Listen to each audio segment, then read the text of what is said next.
pemimpin yang konotasinya adalah pemimpin masalah dunia. Kedua, ulama dan fuqaha. Yang ketiga, sahabat-sahabat Rasulullah. Yang keempat, dua sahabat saja, yaitu Abu Bakar dan Umar bin Khattab. Pendapat yang ketiga disampaikan oleh Ahmad Mustafa Al-Maraghi.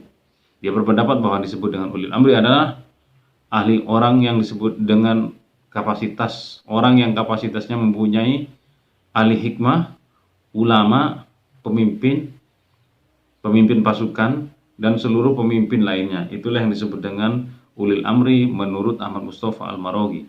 Jadi menurut pendapat Mustafa Al-Maraghi, ulil amri itu adalah umaro, ahli hikmah, pemimpin pasukan, dan seluruh pemimpin lainnya. Itulah yang disebut dengan ulil amri. Dan kebanyakan pendapat-pendapat di Indonesia, misalnya taat terhadap pemimpin, banyak mengambil pendapat Ahmad Mustafa Al-Maraghi dan juga Abu Ja'far Muhammad. Tetapi dalam konteks Indonesia demokrasi pemilihan yang banyak dipakai adalah Ahmad Mustafa Al-Maraghi, yaitu pemimpin lainnya.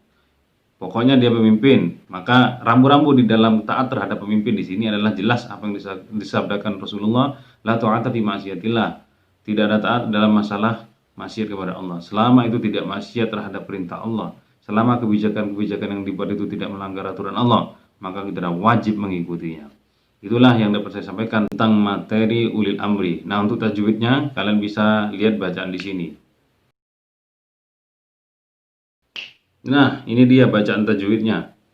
Yang pertama, hukum tajwid dalam surat An-Nisa 59. Kita temui kalimat atau lafaz ati'u. Ati'u yang artinya adalah taatlah kalian. Ini bacaannya disebut dengan mad tabi'i. Mad tabi'i itu adalah mad asli, yaitu waw sukun, ya sukun, dan alif yang didahului oleh harokat pasangannya. Waw sukun harokat pasangannya adalah dhammah. Kemudian ya sukun harokat pasangannya adalah kasroh, dan alif harokat pasangannya adalah fathah. Jika harokat ini mendahului 3 huruf tadi, waw sukun, ya sukun, dan alif, maka disebut dengan mad tabi'i. Contohnya kalimat ati'u. Yang kedua adalah ar-rasulah, alif lam syamsiyah. Alif lam atau al, alif dan al yang masuk kepada huruf akar kata rasul itu ada 2 jenisnya, ada syamsiyah, ada qamariyah.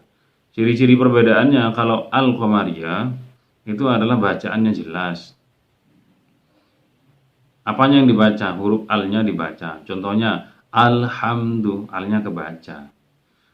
Dari kata hamidah kemasukan dari kata hamidah, alhamdu, kemudian kemasukan al menjadi alhamdu. Alnya terjelas dibaca itu disebut dengan qamariyah. Jika alnya tidak dibaca, tidak jelas, seperti ar-rasulu, dari kata rasulun kemasukan alif dan lam, ar-rasulu, al-muf, alnya tidak terbaca, jadi dia masuk membaca kepada huruf yang di depannya lam. Al-rasulu menjadi ar-rasulu, itu bacaan syamsiyah. Ciri-cirinya ada tasdidnya. Jadi kalau ada tasdidnya setelah al, itu namanya bacaan syamsiyah. Kalau setelah al tidak ada tasdidnya, disebut dengan bacaan qamariyah. Itu ciri-cirinya. Yang kedua adalah al-amri. Amri adalah ro' tarkik, di mana bacaan ro-nya itu baca tipis. Jadi ada tafkhim, ada tarkik. Tafkhim itu bacaan tebal, tarkik itu bacaan tipis. Al-amri bacaan ro' tarkik. Ilallah bacaan tafkhim. Ilallah bacaan tafkhim. Jadi lafaz Allah itu 2 hukumnya. Kalau ada lafaz Allah, cara bacanya 2. Yang pertama baca tebal, yang kedua itu baca tipis. Kalau baca tebal namanya tafkhim, kalau baca tipis namanya tarkik. Ciri-cirinya tebal dan tipis bagaimana? Kalau dia bacaan tebal, sebelum lafaz Allah itu didahului oleh dhammah ataupun harokat fathah. Diiling-iling, diingat-ingat. Sebelum lafaz Allah didahului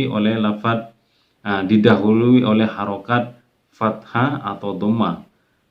Sebelum lafaz Allah ada harokat fathah dan dhammah, maka itu disebut bacaan tebal. Seperti ini contohnya. Kemudian sebelum lafaz Allah itu kalau didahului oleh kasroh, harokat kasroh, jika sebelum lafaz Allah didahului oleh harokat kasroh, maka bacaannya tarkik atau tipis. Contoh yang bacaan tebal. Ilallahi. Sebelum lafaz Allah ada kata ila. La itu lam, harokatnya fathah. Sebelum lafaz Allah didahului oleh fathah, maka bacanya tebal. Bacanya ilallahi. Ininya melembung. Ilallahi. Kalau sebelum lafaz Allah didahului oleh kasrah, maka bacaannya tipis. Contohnya billahi. Billahi. Bacaan tarkik itu namanya. Oke, berikutnya adalah mat iwad. Mat iwad itu adalah mat pengganti takwila. Takwilan itu menjadi takwila. Lan itu menjadi takwila. Jadi bacanya panjang. Tanwinnya itu dibaca panjang karena berhenti di akhir. Takwilan menjadi takwila. Itu namanya mat iwad. Mat artinya panjang, iwad itu artinya pengganti. Terima kasih, semoga bermanfaat. Kita lanjutkan materi berikutnya. Assalamualaikum warahmatullahi wabarakatuh.